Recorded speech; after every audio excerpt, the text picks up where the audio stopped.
it shine, let it shine, let it shine, let it shine, oh yeah. Hey everyone, welcome to This Mess is Holy. We're Diamond and Alex, husband and wife, parents, and two souls figuring it out in real time. So this isn't your typical church service. It's a little messy, a little holy, but 100% real. Every Sunday we pull back the curtain on our marriage, faith, and family life to talk about what God is teaching us in the middle of it all. Good afternoon, everyone. Actually, I really want to say good morning. It just feels like the best way to start this introduction is with a good morning. So I was sitting here and last night, kind of something popped in my head and I saw myself going up a mountain, just climbing and climbing and climbing and feeling like I have literally gone through so many hardships, so many trials, so many tribulations, and I just can't keep climbing anymore. You know, I am just so over it. I'm so over being the strong one. I'm so over being the righteous one, being the bigger person. It's just exhausting. And honestly, why is it always me? You know, why is it always me that has to climb the mountain?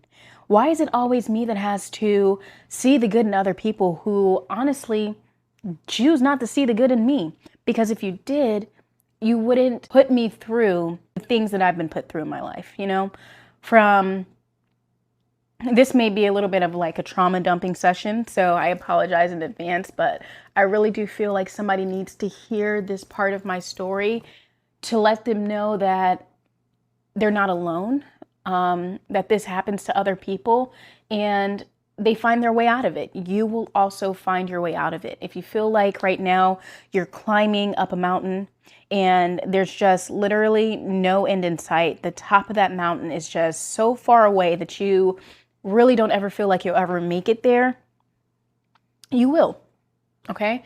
And like I was gonna say, I've been through so much, okay? I have father wounds and mother wounds, child, and a lot of us do. Little do we know. Also, a lot of people have it worse than I do. But a little bit of my background, a little bit of my story, I have no idea who my father is. Obviously, God is my father, and I've come to realize that in the way that I've been loved and blessed and led to where I'm at right now. But I mean, like in a biological component, I have absolutely no idea who my father is, and I never will. And that is because of the choices that my mom made. And that is because of how she didn't show up for herself, therefore she wasn't able to show up for me, and she is not even able to narrow it down to a possible contender. That's, I'm assuming, how many there were at that time. So regardless, I grew up without a father. I did grow up with my step grandfather, who has always been like just the highlight of my life. He unfortunately died by his own hand, his own doing. And that is a story for another day. But right now, it honestly may even tie into this. But anyways, yeah, I have no idea who my father is, and that is because of my mother. Then growing up, my mom was really not the best mom. We ended up in foster care, me and my five other siblings, 4 brothers and 1 other sister. But anyways, we ended up in foster care numerous times. But one time, and it was our last time going, and honestly, thank God that I did go. Thank God that I got separated from the environment that I was in, because it showed me that there is... Yeah, are you talking, Mama? Yeah. But it showed me that there is so much more to life than just what I was exposed to. And if I thought that what I was exposed to was the extent of what my life would become, I honestly wouldn't even be where I am right now. So thank God for foster care, specifically the God-led people that are in foster care. And I really am starting to realize that that may be my calling, to be a foster mom. But I'll just go into a little bit about who my foster mom was. And it's funny because I just looked up her obituary and I'm realizing that she was a nurse. So at 5 years old, I didn't even know what her career was, right? So I obviously had no idea that my foster mom was a nurse. I just knew that she was a good person, and I knew that I wanted to be more like her, and I wanted her to be my mother, right? So, fast forward 25 years down the line, now I'm a nurse myself, and it's just so funny how the world works like that. So my foster mom really took me under her wing, and I tell you, she had one heck of a time with me. I put up a fight that whole first day that I was in foster care. You want to know why? Because I remember what it was like sitting in the back van, being taken away from my mother, and sitting in, and it's just so funny that my daughter is just learning her voice and she's singing and she just sounds so joyful. And I know in my heart that she will never, ever, ever have to experience anything that I'm about to tell you guys. And that, honestly, that's heaven in itself. That's a blessing. That's a reward for everything I went through in itself. So I'm going to try to make this fast because I can tell that I'm probably going to go off on a tangent. So I remember sitting in the back van with my brother.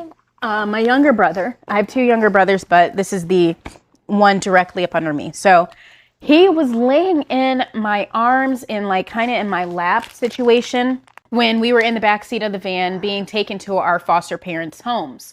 So I remember him crying so hard that he just fell asleep. And I also did the same thing. We were in the back seat. My two older brothers were in the front seat. And we just cried so hard that we had no choice but to just fall asleep. Our brain was so traumatized that it literally just had to shut down. We could not deal with those emotions. And it was just too much for children under 5 years old, bro. Okay. So, fast forward, we finally get to where my brothers are going to go. So we get to their foster father's house and someone comes, opens the back door to the van. And I remember this vividly. That's how much it has been etched into my cells, my memory, the way I operate, right?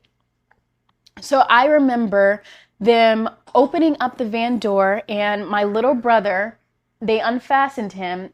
And he looked back at the foster people, not the foster parents, but, the people that do the transportation. So he looked back at the man that was standing there. And then he looked back at me and he just started screaming and crying and holding on to my clothes. So, of course, at 5 years old, all I'm thinking is that my brother is being kidnapped. I have no context to what's going on besides I was taken from my mother.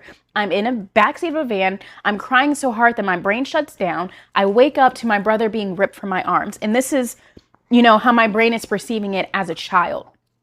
So obviously, that's he wasn't being kidnapped, right? He wasn't being ripped from my arms. Although they had to tug him because we were holding on really, really hard to each other. So as they're pulling him away, all I can think in my head is, God help me. I cannot lose my brother right now. I cannot lose my family. They're taking my family from me. They're taking them from me. And I have no control over it. I'm just a little girl. I can't do anything about this. So as they're ripping him from my arms, I'm holding on to him and I'm crying and I'm screaming and I'm trying to stay with him. And I realize I'm just not strong enough. I'm just a little girl. And now as I'm reciting this moment, obviously it was never my responsibility. I wasn't the reason that we were put in that situation. I wasn't the reason that my family was separated. That's on my mom. Okay, that is 100% her baggage to carry. And I've carried it my whole life from that day forward. So I say this to say, when they were able to get me to calm down, when they got my brothers into their foster father's house, they drove me and my youngest brother, to my then foster mom's house. And that night, when I walked in the door with my little bags, because now I'm not in fight or flight mode anymore. The flight option is now gone. I never had the choice to flee. So, excuse me, I had to face it head on. So I went in there in complete fight mode. I set my bags down and I said, I'm not staying. I'm not staying, you know? No matter what, I have to get out of here and I have to make it to my little brother because he needs me. Okay? More than anything else right now. And guess what? I'm taking my other younger brother with me. I don't know how I'm going to get there. I don't really care. All I know is I need to save him. I need to save my brothers. So, and honestly, maybe my two other brothers had more context because I really don't remember them that much in this situation. I just, like I said, they were in the front. I was in the back holding on to my little brother. It was just, that moment is what was etched into me. So I get to my foster mom's house and I'm like, you know what? I'm leaving. I'm not staying here. And if you try to stop me, I remember at 5 years old, vividly saying this to my foster mother. And I told her to her face, my mama taught me how to fight. Basically insinuating that if she didn't let me out of there, I was going to beat her up. You guys. And I seriously, that night, she welcomed me to my bed. I'm in the room. I'm kicking. I'm screaming. I am literally trying to fight this woman. I am trying to beat the brakes off of this lady, right? So much so that I ripped her wig off of her head. Okay? I am fighting for my life. Do you know what that does to a child's brain? Honestly, I'm surprised that I'm able to stand and even have any type of logic or clear-headedness to this day, because I'm surprised that my brain even still works. That is how detrimental that situation was to my mental health. And I got through it. And honestly, I got through it with her help. And it makes me think of that mountain that I was climbing, or that mountain that I think that I've been climbing this whole time and looking for relief.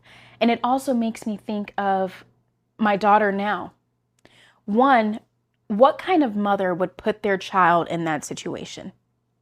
And then to only get them back and not cherish every single day that you have with them. If anything, we were treated as a burden. We were treated as if we were better off in foster care. And in my opinion, we were, you know, but as a child, all that you want is to be with your mom. All you want is to be with your parents and to feel that level of protection and safety. And quite frankly, that was the least safest place I could be. So when I look at my daughter now and I look in her eyes and I see the joy that not only she brings to me, but to my family and to my extended family and to honestly anyone that encounters her, to steal that joy from her or to put her in a situation to where that joy can be stolen from her. Because I was also, let's just say, my girl bits were assaulted in foster care too. So it just opened up an entire door of trauma because I wasn't protected by my mother. It started with her. So when I look at my daughter and I see the pureness and I see the love and I see the joy that she has, even at her young age, there's nothing I won't do to foster that. There's nothing I won't do to protect her. There's a level of protection that I did not get growing up. And I feel like now I'm thankful that I even have the opportunity to not only give it back to my bloodline via my daughter, but to share that same level of protection in a time where you were the least protected for other children. And again, that's why I say maybe that is my calling. Maybe that's where, you know, this entire message is actually leading me to. Maybe that's where my message is in this. But for everyone else and the people that are listening and the people that still need to hear this message, when my daughter cries because she's hungry or because she's sleepy, she doesn't realize that I'm working on the back end to fix that bottle for her, or I'm rocking her in my arms to help her sleep easily. I'm protecting her. Okay, so that mountain, it may feel detrimental. It may feel like it's never going to end, but you will be surprised of the protection that is in the climb. So the verse that I want to read today is Deuteronomy. Goodness, that honestly needs an easier word to say. So Deuteronomy, I think it's like verse 31, and it says, "And you saw how the Lord your God cared for you all along the way as you traveled through the wilderness, just as a father cares for his child. Now he has brought you into this place." The climb may be heavy, the climb may be difficult, but you have no idea the rainbow that is waiting for you on the other side. And what is the rainbow? Even in the Bible, the rainbow is a promise that you will never have to go through that again. You will never have to go through that again. I realize now I will never be put in the situation that I'm in the back of a van and I'm powerless to help my family. You know, I'm going to be put in situations to where I absolutely can help my family. It's up to them to want the help. You know what I mean? There have been so many times that I have reached out to help my family, and I don't know if it's out of envy or if it's out of jealousy or if it's even out of shame, you know? And it honestly could be someone else guiding them away from me, you know, out of their own envy, jealousy, or shame. But time and time again, I have shown up for my family in ways that even their own mother has not shown up for them. I have tried to protect them. I have tried to guide their hand and to rescue them. But I'm realizing now, and what I want other people to realize, you cannot save the world. You can only save who wants to be saved. You can only save the people who are ready. If they're not ready, it's not up to you to force them to be, but it is up to you to be open for when they are. And that is something so powerful because it keeps your vessel clean. It keeps your energy clean. It keeps you from reaching out to people who only reject you. It keeps you in the place, in the space for you to save and help the people that want to be helped and saved. The people who have shown you that not only do they see how worthy they are of your help, but how worthy you are that God has even blessed you to be able to help, you know? So I really just want you all, whoever's listening to this, to know that the mountain may be a trial, it may be hard, it may be difficult, but there is always a rainbow at the end when you make it. Because guess what? God is holding your hand. Even if you realize it or not, every hard thing that you've ever lived through, gone through, experienced, you've made it through. Oh, sing it, Livy. There you go, girl. She said, yeah, you made it. But you made it through it. And if that's not being blessed, if that's not holy, then I don't know what is. So that's it for this week's This Mess is Holy. If today's conversation touched your spirit, let it linger, share it, send it to a friend, and keep the light moving. We're back every Sunday with more truth, more tenderness, and more of the holy chaos we call life. Until next time, Remember, even in the mess, there's always something sacred.